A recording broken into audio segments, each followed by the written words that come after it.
Just Senator, right now, just assume that I'm a singular leader. I have over 150,000 Army in my hand, 20,000 Navy and 10,000 Air Force. I have sophisticated weapons, tanks, and airplanes, everything. You are only around 10 to 15,000 cadres.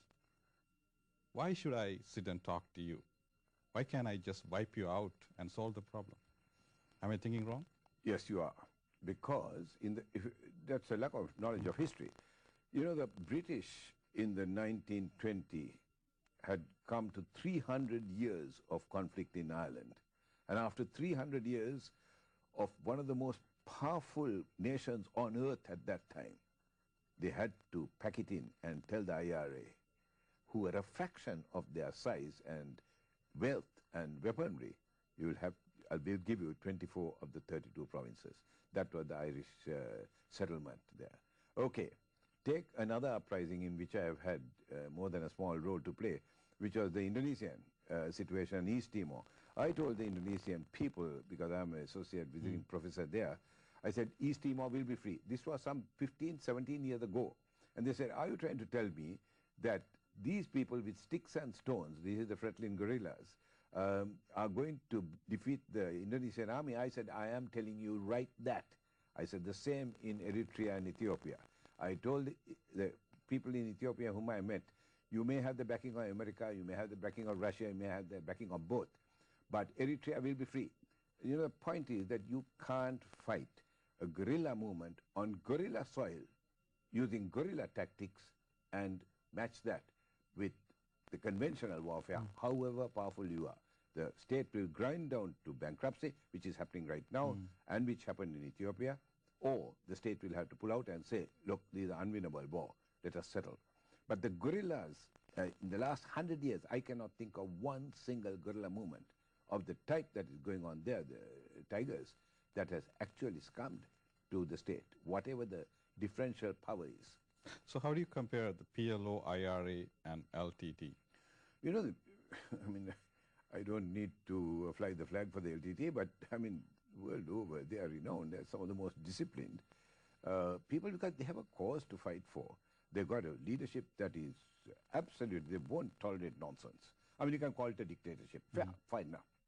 What was Singapore under Lee Kuan Yew? If that was the dictatorship, and if Lee Kuan Yew allowed every possible dissenting voice to be heard, Singapore would have been still in the fishing village state that it was when we got our independence together. South people thinking, I was talking earlier a little bit, there was a chance given to them by not participating in election by the Tamil people. So they have given a chance to the singular people to select a good leader and solve the problem. Why I'm asking, because there are some opinion shared by many people that singular people want the peace and they want to solve the problem. But there was a chance given in the last presidential election. In their view, the Rajapaksa is a hardliner compared to Ranil Wickremesinghe. And still they choose the hardliner. Then it doesn't match with the opinion some people have that singular people want to solve the problem. Where do we go there? A couple of points there. Disconnected, it may seem, but I don't think they are. Ranil Wickremesinghe's UNP has never, ever been able to come down to the level of the ordinary Sinhalese and realize that what the Sinhala person wants, more than opposing division or anything else, is food in his stomach. And I told Ms. Bandaranaike when Felix Das Bandaranaike raised the price of rice, I said, you will lose this election because the Sinhala person is only worried about what goes into his stomach. Secondly, I don't think that the Sinhala people know that there is a solution to this, which will in fact stop their misery. They'll stop the body bags coming down from the north and all the misery that is going on with poor administration, with the Sinhala leaders blaming their poor governance on the Tamil Tigers. I mean, they've settled the problem. They'll have a problem on their hands because they'll have to administer proper governance to the south, which they are not capable of doing. You were talking about leaders. So if you call an ideal leader ideal Sinhala leader, what he's supposed to do in Sri Lanka, you think? I was asked this question by the Washington Post about 4 days ago. It was asked in sort of semi-humor. He said, Dr. Senrathan, if you were made in the unlikely event of being made president of Sri Lanka, what would you do? I said, highly unlikely event. Nonetheless, I said, I'll take up that question. Number one, I'll go on a massive publicity campaign in the South to tell the Sinhala people that this conflict can be settled without the Sinhala South being under threat. Number two, I will pull the army down out of the Tamil areas and assure the Sinhala people that no more body bags will be coming down, because the cause of the body bags, which is the army in Jaffna, will be out. Number three, I will confine the Buddhist monks to their temple, as happened after the assassination of Bandaranaike. I will actually answer that question properly. I don't have time to do it here because of constraints of time. On the net, it will be a serious reply to what may have been a frivolous question: what happens if I'm made president? The reason for my response is to show that this is a settleable problem. And there are solutions to this, but not the warmongering that is going on to crush the Tamil tiger, or crush the Tamil people, or whatever. The current peace talk or the ethnic conflict is internationalized. That's what we see it. All big leaders of the world involved.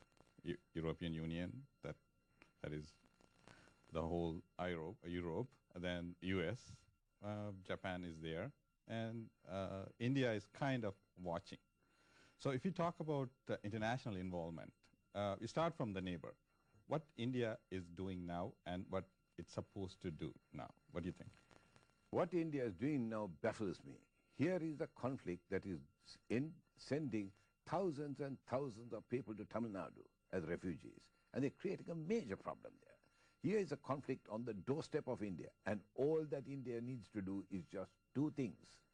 I don't know, I suppose people are aware that Jaffna, after the closure of the A9 highway, is facing starvation. At the end of this month, by the end of this month, 500,000 people, 150,000 of them children, are going to starve because there's no food.